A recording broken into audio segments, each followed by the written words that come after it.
नमस्कार, आप देख रहे हैं ग्रेट जिम वर्चुअल। मैं पंकज खजूरिया। टैलेंट एक ऐसा नाम जिस पे जितना आदमी ज़्यादा मेहनत करे उतना ज़्यादा अपना नाम रोशन कर सकता है, अपने परिवार का, अपने स्टेट का और मैं कहूँ तो पूरे भारतवर्ष का। ऐसे ही एक टैलेंट से मैं आज आपको मिलाने जा रहा हूँ जिन्होंने ना कि अपने परिवार का और जम्मू कश्मीर का नाम रोशन किया, बल्कि पूरे भारतवर्ष का जो नाम है वो पूरे वर्ल्ड के अंदर जो है वो रोशन किया। जब उन्होंने वर्ल्ड डेफ जूडो चैंपियनशिप जो कि पेरिस फ्रांस में हुई थी, वहाँ पे जाके उन्होंने गोल्ड मेडल माफ़ कीजिएगा, वहाँ पे जाके उन्होंने जो है ब्रोंज मेडल हासिल किया और जो पूरे भारतवर्ष का जो है नाम रोशन किया। मैं आपको मिलाऊंगा, जम्मू से हैं ये दो प्लेयर। विशाल खजूरिया मेरे साथ हैं, इनके कोच संजय बान जी मेरे साथ हैं जो सीनियर जूडो कोच हैं, सूरज बान जी मेरे साथ हैं जो सीनियर जूडो कोच हैं जम्मू कश्मीर स्पोर्ट्स काउंसिल के, और रक्षंदा महक जिन्होंने मैं बताऊं खासकर जो ब्रोंज मेडल जो है पेरिस के अंदर लेके आए हैं जूडो के अंदर। और इससे ऊपर एक बात बताऊं, परेशानियां कष्ट सबको आते हैं, लेकिन इन्होंने उन सारी परेशानियों को ओवरकम करते हुए, क्योंकि ये जो जूडो चैंपियनशिप थी ये डेफ जूडो चैंपियनशिप थी, उन सारी फिजिकल जो इनकी डिसेबिलिटीज थी उनको क्रॉस करते हुए इन्होंने वहाँ पे परफॉर्म किया और भारतवर्ष का नाम रोशन किया। हम इनके कोच से पहले बात करेंगे, क्या कहना चाहेंगे, उसके बाद मैं एक एक इन सबसे आपको बात करवाने की कोशिश करूंगा। वहीं हमारे साथ मैं बता दूं, कैमरामैन को कहूँगा एक बार इस तरफ भी दिखाएं। ये जो रक्षंदा महक जी हैं, इनके साथ वहीं इंटरप्रेटर हैं जो रीता जी हैं, जो बताएंगे कि किस तरीके से ये अपनी बात आपको जाहिर करना चाहते हैं। सबसे पहले सूर्य सर, आपका जम्मू में स्वागत है। सर, कैसे देखते हैं आप इन सारी चीज़ों को? फिजिकल डिसेबिलिटीज होने के बावजूद बच्चे इतना अच्छा परफॉर्म कर रहे हैं, ना कि नेशनल लेवल पर बल्कि इंटरनेशनल लेवल पर, तो क्या कहेंगे आप सबसे पहले? मैं सबसे पहले ये कहना चाहूँगा कि ये जो बच्चे हैं इनको हमने नाम दिया स्पेशली एबल्ड। हमारे जो प्रधानमंत्री हैं नरेंद्र मोदी जी ने, इनमें हमें ये नहीं शो करना कि ये डिसेबल्ड है, ये एबल्ड है। और इसकी एबिलिटी को कामयाब करने के लिए इनको हमको क्या सबको इनको मेहनत करानी चाहिए, एजुकेशन में भी, स्पोर्ट्स में। और मैंने इनको 2012 से ही प्रैक्टिस कराना शुरू कर दिया था। आज तो ये बड़े हो गए हैं। जैसे ये जो रक्षंदा महक हैं, इन्होंने 10 गोल्ड मेडल जीते हैं नेशनल में, और एक बार ये बेस्ट जूडो प्लेयर अवार्ड भी इसने हासिल किया है। इसी तरीके से जो विशाल खजूरिया हैं, इन्होंने 8 बार गोल्ड मेडल लिया और 3 बार ये बेस्ट जूडो प्लेयर रहे हैं। तो मेरी टीम जो थी वो डेफ की, क्योंकि मैं 2012 से करा रहा हूँ, तो ये इंडिया की टॉप की टीम थी। और इनमें से ये 2 बच्चे पिछले 2 महीने पहले हमारे ट्रायल हुए थे, उसमें इनकी सिलेक्शन हुई थी। ये सारे ट्रायल जो हैं deaf sports council of India ने कराए, और deaf sports association of Jammu जो है वो उन्होंने ये टीम वहाँ भेजी ट्रायल के लिए। और एज ए इनके मैं सिलेक्टर में ही था, उन्होंने मुझे एज ए सिलेक्टर चुना था, क्योंकि लास्ट टाइम जो है हमारे 9 मेडल थे नेशनल में। तो उसके बाद ये बच्चे जब ये सिलेक्ट हो गए, उसमें इंडिया के 6 बच्चे थे, जिसमें 3 लड़कियाँ और 3 लड़के। तो उसमें 2 सिर्फ हमारे जम्मू से थे, बाकी 4 बच्चे पंजाब, हरियाणा और यूपी से थे। तो इन बच्चों ने ये जो पहले इनका इंडिया कैंप हुआ, जिसमें वो इंडिया कैंप के लिए मुझे चुना गया और मैंने इनका इंडिया कैंप लिया। 16 तारीख से ये वहाँ चले गए थे दिल्ली में, वहाँ से इंडिया कैंप हुआ था। उसके बाद वहाँ से जो है ये 25 तारीख को वो रवाना हो गए वहाँ से पेरिस के लिए। मैं भी टीम के साथ ही था, और ये चैम्पियनशिप थी 26 से लेकर 30 तक। तो इस दौरान हमारे बच्चों ने इंडिविजुअल में पार्टिसिपेट किया, जिसमें ये रक्षंदा महक जो हैं उनकी 5th प्लेस है और विशाल 7th प्लेस पे हैं। और उसके बाद जो टीम इवेंट होती है उसमें हमारी लड़कियों की टीम ने पार्टिसिपेट किया, और टीम इवेंट में हमारी जो है 3rd प्लेस है।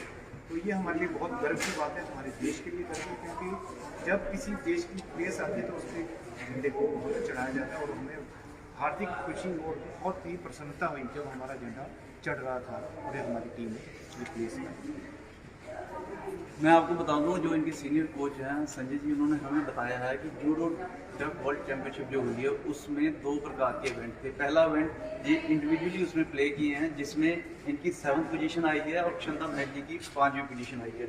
और एक और इवेंट होता है जिसको हम टीम इवेंट कहते हैं। उस टीम इवेंट में अलग अलग प्लेयर जो हैं वो अपने राष्ट्र को रिप्रेजेंट करते हैं, उसमें हमारा जो है वो ब्रॉन्ज है। 3 बच्चे जो हमारी 3 लड़कियां थी उन्होंने पार्टिसिपेट किया इंडिया से, और डिफरेंट वेट कैटेगरी होती है, वो पहले से सेट की होती है कि इस वेट कैटेगरी में 3 वेट कैटेगरी में 3 लड़कियां पार्टिसिपेट करेंगी हर कंट्री से। तो हमारी कंट्री से जैसे यूपी से दिव्या थी, और निर्चरा जो है हरियाणा से थी, और JNK से अपना रक्षिंदा थी। तो इस टीम ने अच्छा परफॉर्म करते हुए सेमीफाइनल में साउथ कोरिया को हरा कर 3rd प्लेस को हासिल किया। मैं अभी जो ब्रॉन्ज मेडल आए हैं उनसे बातचीत करने की कोशिश करूँगा। रक्षिंदा जी से सबसे पहले आपको बहुत सारी मुबारक हो। Thank you. कैसा महसूस कर रहे हैं आप ब्रॉन्ज लेके?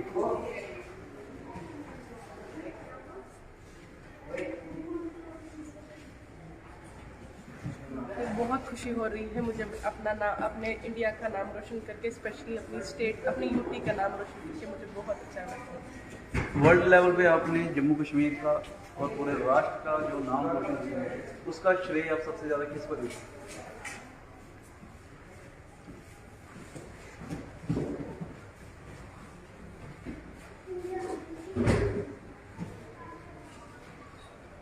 अपने कोच सर को देना चाहती हैं ये इसका क्रेडिट, और अपने पेरेंट्स को, और स्पेशली अपने कोच। नेक्स्ट टारगेट क्या रहेगा? आप तो ब्रॉन्ज ले आए, नेक्स्ट टारगेट क्या है?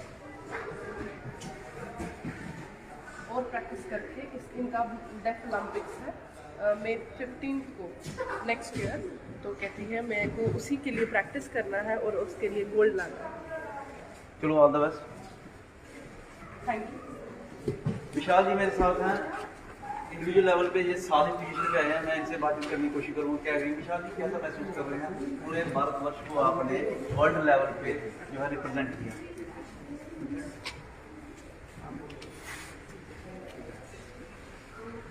वो बोल रहा है कि मैं बहुत खुश हो रहा हूँ कि मैंने अपने इंडिया को वहाँ मतलब रिप्रेजेंट किया, लेकिन मैं वहाँ कुछ जीत नहीं पाया।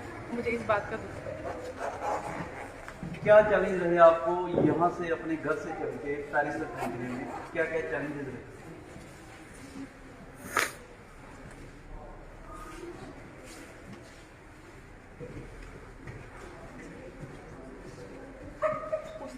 थोड़ी सी कमी रह गई है जो उसको अब ओवरकम करनी है, और आगे इसको अपनी मंजिल हासिल करनी है। जो जीत है इसका गोल्ड, जो इसका सपना है जो इनका डेफ ओलंपिक्स है, और उसमें मैं होप करता हूँ कि मैं ये गलतियाँ दोबारा ना करके अपने देश का नाम रोशन करूँ। सबसे ज़्यादा श्रेय किसको देना चाहेंगे? ये सवाल तो मैं जरूर पूछूंगा।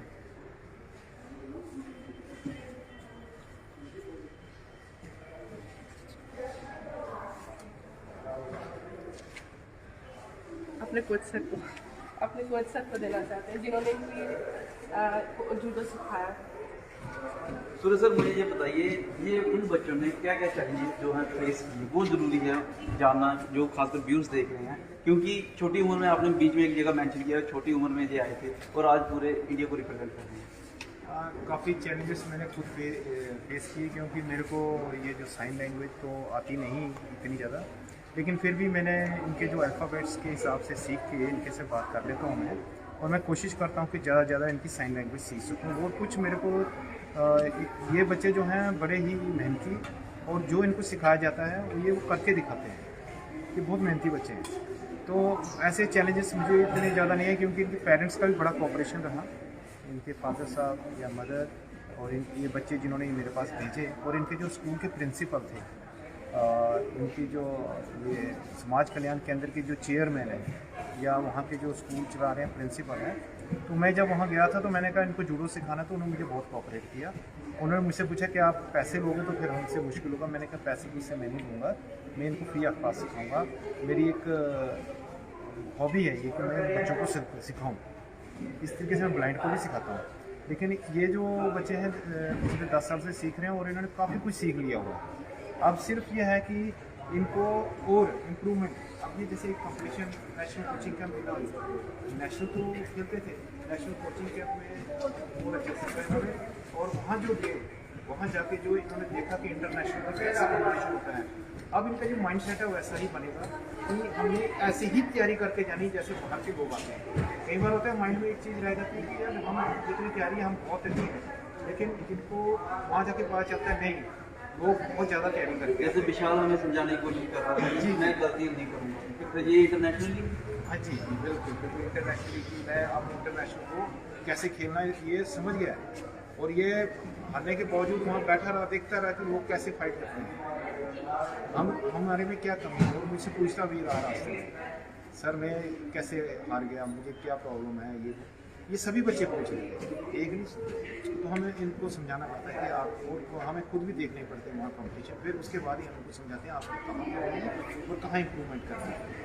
और मुझे लगता है कि मुझे भी पहला एक्सपीरियंस है, तो मैं जिस हिसाब से सोच के गया था कि नेशनल लेवल पे जैसे कंपटीशन होता है थोड़ा सा अच्छा होगा, लेकिन बहुत ज़्यादा कंपटीशन था और 26 कंट्रीज पार्टिसिपेट कर रही थी। और इसमें हर कंट्री से मैक्सिमम, जैसे रशिया के 2 टीमें थी, 14 की टीम होती है, हमारे सिर्फ 6 बच्चे थे, तो उनके 28 बच्चे आए हुए थे, और इवन उनकी काका की टीम अलग से आई थी।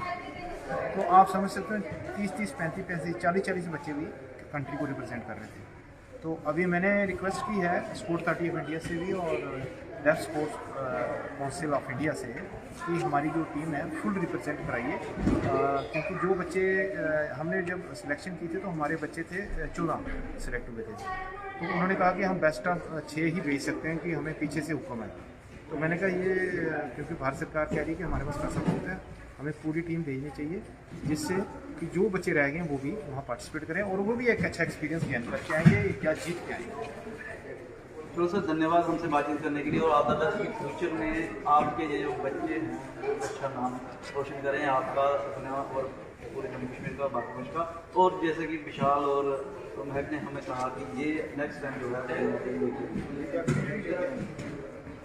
मैं लिखे देता हूँ, लिखे हैं अभी इनका डेफ ओलंपिक हो रहा है 2022 मई में 15 मई से, तो उसकी सिलेक्शन जो है इनकी नेक्स्ट नेशनल हो रही है, आई थिंक जनवरी में होगी, तो उसमें हो जाएगी, उसके बाद इनके कैंप्स लगेंगे और उसमें जो होगी। धन्यवाद। तो ये थे हमारे साथ जो हैं सूरजवान जी जो सीनियर जूडो कोच हैं, विशाल खजूरिया जी और रक्षंदा महक जी। पूरे वर्ल्ड लेवल पे यहाँ पे लगभग 26 कंट्री हैं, 26 कंट्री जो हैं वो रिप्रेजेंट कर रही थी, और वहाँ पे लगभग जैसे मैंने इनसे बातचीत कर रहा था तो 500 जो वहाँ प्लेयर है, 500 प्लेयर्स जो हैं अपनी अपनी कंट्री को रिप्रेजेंट कर रहा था। 26 कंट्री 500 प्लेयर वहाँ पे एक्सेल करना और अपने राष्ट्र का नाम ऊंचा करना, ये बहुत गर्व की बात होती है। हम इनसे बातचीत कर रहे थे तो इन्होंने भी ये कहा कि बहुत गर्व फील हुआ, 7वीं पोजीशन पे रहे, 5वीं पोजीशन पे रहे और उसके बाद ब्रॉन्ज मेडल आया। और जो गलतियां अब की बार इन्होंने इंटरनेशनली चैंपियनशिप में की हैं वो नेक्स्ट टाइम ना करते हुए, उससे सीख लेते हुए ये नेक्स्ट टाइम जो है गोल्ड मेडल लाने की पूरी कोशिश करेंगे। और इनके कोच जो है वो ये कह रहे हैं ये गोल्ड मेडल लाएंगे, मेरे से लिख के लेंगे। ग्रेट जम्मू कश्मीर की तरफ से इन सभी को ढेर सारी मुबारकबाद।